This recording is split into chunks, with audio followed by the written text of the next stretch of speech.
নমস্কার, রান্নাবান্না চ্যানেলে আপনাদের সকলকে স্বাগত।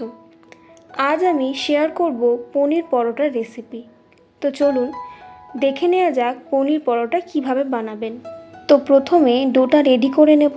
তার জন্য নিয়েছি 2 কাপ ময়দা, 1 চা চামচ চিনি আর 1 চা চামচ নুন আর সাথে সাদা তেল। এবারে এই উপকরণগুলোকে ভালো করে মিশিয়ে নেব।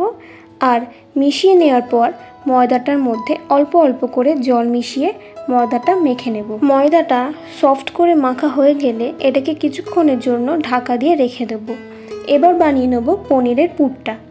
তার জন্য প্রথমে কড়াতে তেল গরম করতে দিয়ে দিয়েছি। তাতে দিয়ে দিলাম 1 চা চামচ গোটা জিরে, তারপর দিচ্ছি ধনেপাতা কুচি, কাঁচা লঙ্কা কুচি আর একটা মাঝারি সাইজের পেঁয়াজ কুচি। এবার দেব বড় চামচের 1 চামচ আদা বাটা আর রসুন বাটা, সাথে স্বাদ মতো নুন দিয়ে ভালো করে নাড়িয়ে চাড়িয়ে নেব। এরপর দেব 1 চামচ চিনি আর 200 গ্রাম পনির। পনিরটা আমি আগে গ্রেট করে রেখেছিলাম। এরপর দেব বড় চামচের 2 চামচ ভাজা মশলা। এই মশলাটা গোটা ধনে, গোটা জিরে, শুকনো লঙ্কা, মৌরি, এলাচ, দারচিনি আর লবঙ্গকে প্রথমে শুকনো খোলায় ভেজে নিয়ে তারপরে এটাকে গুঁড়ো করে নিয়ে তৈরি করে নিয়েছি। এবারে ঢেকে রাখা ময়দাটাকে আবার একটু হাত দিয়ে ভালো করে মেখে নিয়ে লেচি কেটে নেব। তারপর লেচিটার চারধারে আঙুল দিয়ে চেপে এইভাবে বাটির আকার করতে হবে। তারপর এর মধ্যে পুর দিয়ে মুখটাকে ভালো করে বন্ধ করে নেব, যাতে পুরটা বেলার সময় বেরিয়ে না যায়।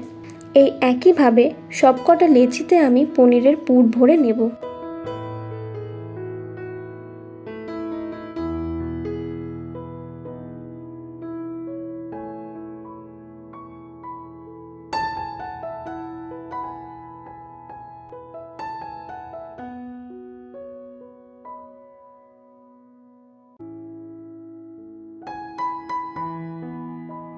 এবার আমি পরোটাটা বেলে নেব।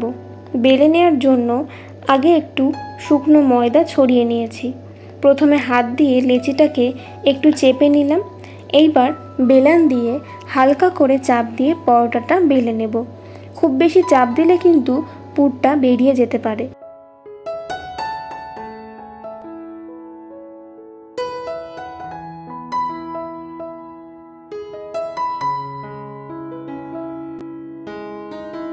বেলা হয়ে গেছে।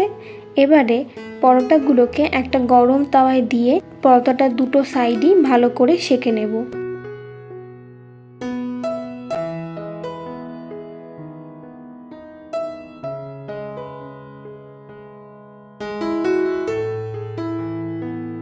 সেঁকে নেওয়ার পর পরিমাণ মতো তেল দিয়ে ওলট পালট করে পরোটাটাকে ভালো করে ভেজে নিলাম। এইভাবেই সবকটা পরোটা আগে সেঁকে নিয়ে তারপর ভেজে নেব।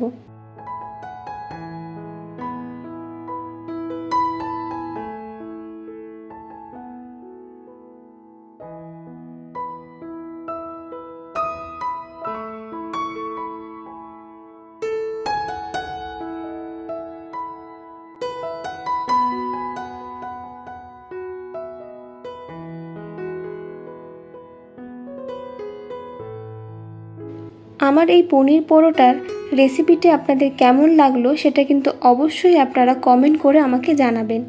আর ভালো লেগে থাকলে অবশ্যই একটা লাইক করবেন আর শেয়ার করবেন। আর এই রেসিপিটা একবার হলেও বাড়িতে বানিয়ে দেখবেন। আশা করছি আপনাদের ভালোই লাগবে। আর আমার চ্যানেলে নতুন হলে চ্যানেলটাকে সাবস্ক্রাইব করে নেবেন আর বেল আইকনটা প্রেস করে দেবেন, যাতে আমি কোনো নতুন রেসিপি শেয়ার করলে সেটা আপনাদের কাছে খুব তাড়াতাড়ি পৌঁছে যায়। আজকের জন্য এই পর্যন্তই। আবার দেখা হবে নতুন কোনো রেসিপি নিয়ে। ধন্যবাদ।